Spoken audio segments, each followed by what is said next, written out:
नमस्कार दोस्तों।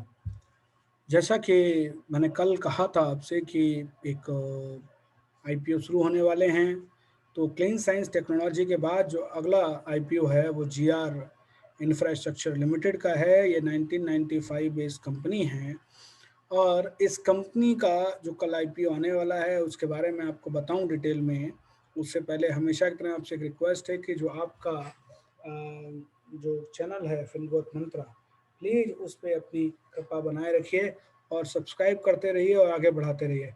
Thank you, dears. So I start sharing my PPT for you so that you people can understand how I analyze it for you. So that is what you people can see. So this is, as you all know, that this is GR Infra Projects Limited IPO, Grill in short. So Grill IPO is coming on today, July 7th, to July 9. Face value है ₹5 पर equity share और इससे पहले जो मैंने कल बताया था उसकी ₹1 पर इक्विटी शेयर है। आईपीओ प्राइस जो है वो 828 से 837 है। आईपीओ जो साइज है यानी मार्केट लॉट साइज है वो 17 है और कल वाले की तरह ये भी आपका फुल्ली ऑफर फॉर सेल है।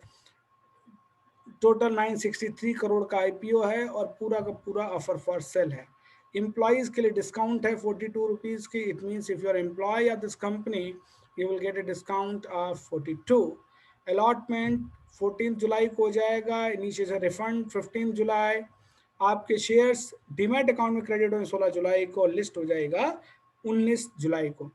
जैसे कि मैंने कहा कि प्रमोटर्स अपनी होल्डिंग्स को ऑफलोड कर रहे हैं फ्रॉम 88.4% टू 86.54, यानी लगभग 1.5% के पास आसपास ही अपनी इक्विटी को डाइल्यूट कर रहे हैं। बहुत ज़्यादा डाइल्यूट नहीं कर रहे हैं लेकिन फिर भी डाइल्यूट कर रहे हैं और कोई फ्रेश इशू इसमें आने वाला नहीं है। इसका मतलब जितना भी पैसा हम और आप देंगे इसको अप्लाई करने पे, वो सारा का सारा पैसा इस कंपनी ने के जो प्रमोटर्स हैं उनकी जेब में जाएगा, यानी दे आर रियलाइजिंग इट।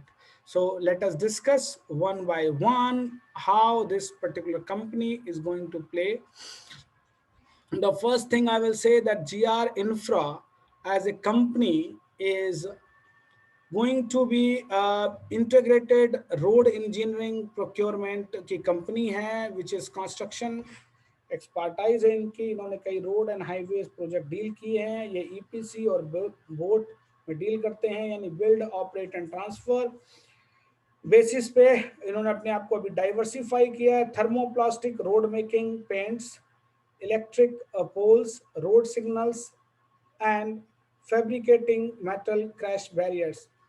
अप्रैल 2021 तक, यानी जस्ट एक महीने पहले 2 महीने पहले तक, it has completed 100+ road construction project successfully. 4 BOT project हैं इनके पास जो इन्होंने कंप्लीट कर लिए हैं। इसके अलावा इन्होंने उदयपुर राजस्थान और गुवाहाटी आसाम में, संडीला उत्तर प्रदेश में इनके पास अपनी यूनिट है जो मैन्युफैक्चरिंग फैसिलिटीज जो अदर देन रोड कंस्ट्रक्शन का है। फैब्रिकेटिंग एंड गैल्वेनाइजिंग यूनिट है अहमदाबाद गुजरात में। अब बात आती है भाई साहब इस कंपनी की स्ट्रेंथ क्या है, यानी जो आईपीओ ला रही थी कुछ ना कुछ तो अपना स्ट्रेंथ इनके पास होगा। तो वो स्ट्रेंथ क्या है इस कंपनी की, that is what we are going to say. मैंने जैसा कि कहा ये एक्सपर्टाइज है इनकी हाईवेज बनाने में, फ्लाईओवर बनाने में, कल्वर्ट्स बनाने में, एयरपोर्ट, रनवेज, टनल्स वगैरह बनाने में। स्ट्रांग प्रोजेक्ट एग्जीक्यूशन कैपेबिलिटी है, रोबस्ट फाइनेंशियल ट्रैक रिकॉर्ड रहा है। प्रमोटर और मैनेजमेंट टीम इसकी काफ़ी एक्सपीरियंस है। इस कंपनी के प्रमोटर हैं Vinod Kumar Agarwal ji, Ajendra Kumar Agarwal, Purushottam Agarwal, Lokesh builders private limited. और इस कंपनी की जो एसेट्स हैं वो एज ऑन 31 मार्च 2021 को 1,01,000 करोड़ 160 के पास हैं, जो कि अगर मैं कंपेयर करूं 31 मार्च 2019 यानी केवल 2 साल पहले की बात, तो ये इसकी आधी थी, लगभग आधी थी 58,287। रेवेन्यू है 79,000 करोड़ का लगभग।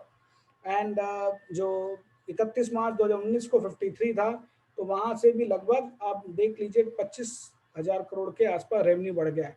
प्रॉफिट आफ्टर टैक्स जो है वो 7166 था 2019 में और अभी इसका आ गया है 9,532। तो लगभग 2400 करोड़ रुपए का प्रॉफिट बढ़ गया है। अब एक तो लिस्टिंग गेन के लिए अप्लाई करना चाहते हैं या आईपीओ लाना चाहते हैं, दूसरा क्या है कि साहब ऑफर फॉर सेल है पूरा का पूरा, तो अपने घर में पैसा ले जाएंगे प्रमोटर साहब, कंपनी में कोई पैसा आने वाला नहीं है।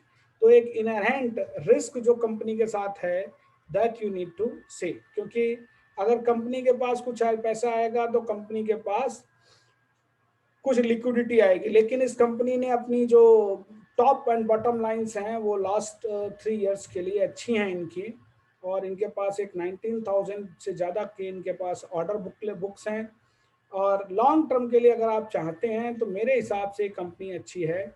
ग्रिल की यानी जो इस कंपनी के शॉर्ट फॉर्म मैंने शुरू में बताया आपको, तो ग्रिल जो है उनकी जो ऑर्डर बुक है वो 19,025 करोड़, जिनमें 16 ईपीसी प्रोजेक्ट हैं, 10 एचएएम प्रोजेक्ट हैं, 3 अदर टाइप ऑफ प्रोजेक्ट हैं, और ग्रिल के पास इसमें 16,333 परमानेंट एम्प्लॉयज हैं।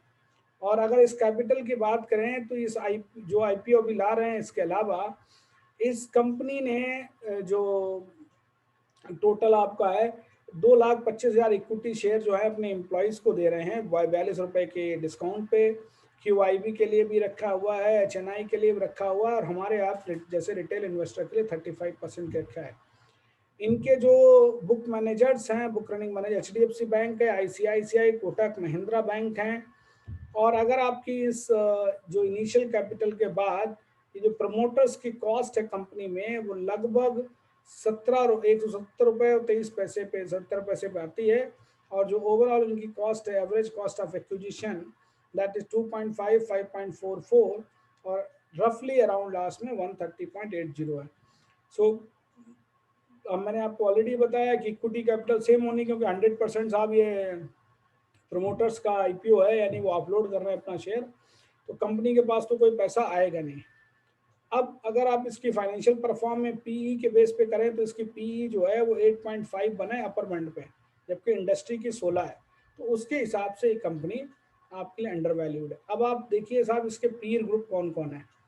Dilip Buildcon, Ashok Buildcon, IRB infra, Sadbhav engineering जो है वो लिस्टेड कंपनियां हैं, और वो सभी 26, 20 और 12 एंड 12/7 पे कर रही हैं। तो लगभग ये आप मान सकते हैं कि अंडर प्राइस्ड है। कंपनी ने डिविडेंड नहीं दिया, लेकिन अब वो कहते हैं साहब हम डिविडेंड देंगे। तो अगर आप देखें तो इसके कम जो इसके बुक रनिंग मैनेजर्स उन्होंने 30 पब्लिक ऑफर किए हैं, उनमें से 9 अपने उससे नीचे ऑफर प्राइस से नीचे क्लोज हुए हैं। लास्टली अगर आप मेरे से बात करें तो मैं इसको लॉन्ग टर्म के लिए आप देख सकते हैं इस शेयर को। उससे ज़्यादा बड़ी बात जो इस कंपनी के लिए है वो ये है कि जो कंपनी की बैलेंस शीट है वो थोड़ी सी में ठीक है, और उसमें जो वैल्यूएशन है that part also you can see it. अब कंपनी वैसे तो अगर एफपीओ लाती मतलब के अलावा तो ये कुछ अपना पेमेंट कर सकते थे, लेकिन अभी इनके पास ऐसा कुछ नहीं है, और ये सारे का सारा एसबा के थ्रू ये शेयर्स निकाल रहे हैं जो promoters, so that will be there. अब ये करने के इसके कारण थोड़ा सा कंपनी के ऊपर रिस्क भी आ जाते हैं। अब रिस्क क्या है कि साहब जब प्रमोटर का सारा कुछ है, तो अगर प्रमोटर के ऊपर कुछ भी कोई भी पंगा हुआ तो that risk will come on the company, and company के साइड पे आने से पंगा ये है कि आपके रेवेन्यू अर्निंग कैपेसिटी कम हो जाती है। अब जो इनकी ईपीसी सर्विसेज हैं वो मेनली सिविल कंस्ट्रक्शन बिजनेस में है, रोड इंफ्रास्ट्रक्चर में है, और बाकी दूसरे प्रोजेक्ट पे इनका है।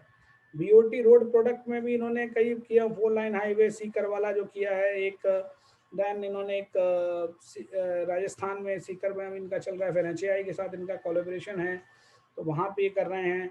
4 लाइन का इनका फगवाड़ा में एक प्रोजेक्ट चल रहा है, नागर मुकुंद हाईवे चल रहा है, वाराणसी संगम एक्सप्रेस प्राइवेट लिमिटेड जो है उनके साथ इनका कोलैबोरेशन में हाईवे बना रहे हैं। ये पोरबंदर द्वारिका एक्सप्रेस बना रहे हैं, जीआर भी बना रहे हैं ये। तो बेसिकली आप देखो इनके पास ऑर्डर बुक बहुत अच्छी है, ये अच्छा काम करेंगे, लेकिन और अगर आप इसमें इन्वेस्ट करना चाहते हैं तो एक बार देख लीजिएगा, और इस पे बाद आप अपना पैसा इसमें लगा सकते हैं। अब जो पैसा आप इसमें लगाओगे साहब, तो लिस्टिंग पे 150 से 200 रुपए की बीच में आपको कहीं भी इसमें प्रॉफिट मिल सकता है।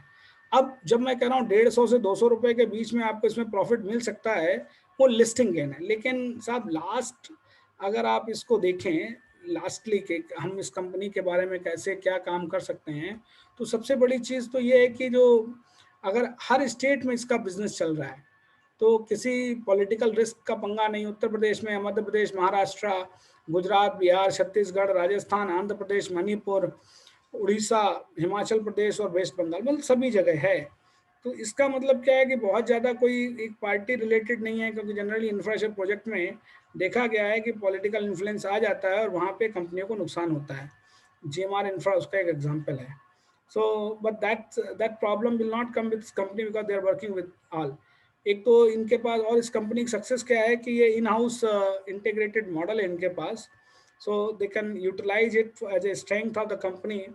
फाइनेंशियल, इनकी क्रेडिट फाइनेंशियल परफॉर्मेंस अच्छी है, इनकी क्रेडिट रेटिंग अच्छी है, प्रमोटर्स टीम इनकी अच्छी है। So these are the I told that good strength of the company. अब इस कंपनी के जो कंपटीटर आपको मेनली हैं वो मैंने बिल्डकॉन वगैरह जो मैंने बताए हैं आपको। सो दैट आर द इसके कंपटीशन में है इस कंपनी से, और इसकी P comparison to them is good. So आप इन पे इन्वेस्ट करवा सकते हो and that is going to help you dear.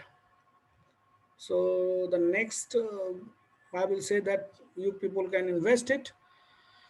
अब आपको एक और चीज बताऊं, क्योंकि दिस पर्टिकुलर जो मैंने आपसे कहा ये कंपनी के एनालिसिस बताया, क्योंकि कल ही एक कंपनी आई है, तो मैंने इसके चैट बॉक्स में सीटीएल का, क्लीन साइंस टेक्नोलॉजी का डिस्क्रिप्शन बॉक्स में इसके बारे में एक उसका लिंक दे दिया है। यानी आप चाहें तो दोनों को कंपैरिजन करके देख सकते हो। ठीक है, दोनों अलग अलग टाइम की कंपनी है, तो उसका फायदा क्या है कि कोई आप ऐसा कोई प्रॉब्लम नहीं आने वाला है कि साहब टैक्स कंपनी वाई, दोनों अलग है। एक इंफ्रास्ट्रक्चर कंपनी है जहाँ हैवी कैपिटल एम्प्लॉयड है, दूसरी केमिकल कंपनी है, तो बहुत ज़्यादा उसमें कंपैरिजन नहीं है। So but you can compare and decide where to put the money, क्योंकि अगर आप पास केवल 15,000 रुपये हैं तो एक ही कंपनी में अप्लाई कर सकते हो। So you need to decide where you need to put your money. Please उसको देखिए। आई ऑलवेज से दैट आप लोग जब भी अपना इन पैसा लगाएं तो उसको एनालाइज करें और ये देखें कि आप कब अपने आप को, अपना पैसा जो लगा रहे हैं वो किस तरह से लगाएंगे। एनालाइज करें, बगैर लगाना नहीं चाहिए, हमेशा एनालाइज करिए, चाहे आपको मैं समझाऊं या कोई और भी समझाए। You must, because it is your money. आपको अपने पैसे के बारे में ज़्यादा समझ में आता है रेदर मेरा, क्योंकि हर आदमी की अपनी पॉकेट होती है। ठीक है, so please go through about this whole IPO, analyse इट। As far as my way is, मेरे लिए दोनों लॉन्ग टर्म के लिए हैं, and I if I will apply then I will apply for long term, not short term। मैं listing gain के लिए अप्लाई नहीं करूंगा। ठीक है दोस्तों, आपका ये जो चैनल है fin growth Mantra, please subscribe करते रहिए, आगे अपने दोस्तों को बढ़ाते रहिए, अपने व्हाट्सएप ग्रुप्स में बढ़ाते रहिए, लोगों को फायदा होना चाहिए। थैंक यू वेरी मच मेरे दोस्तों, अपना प्यार बना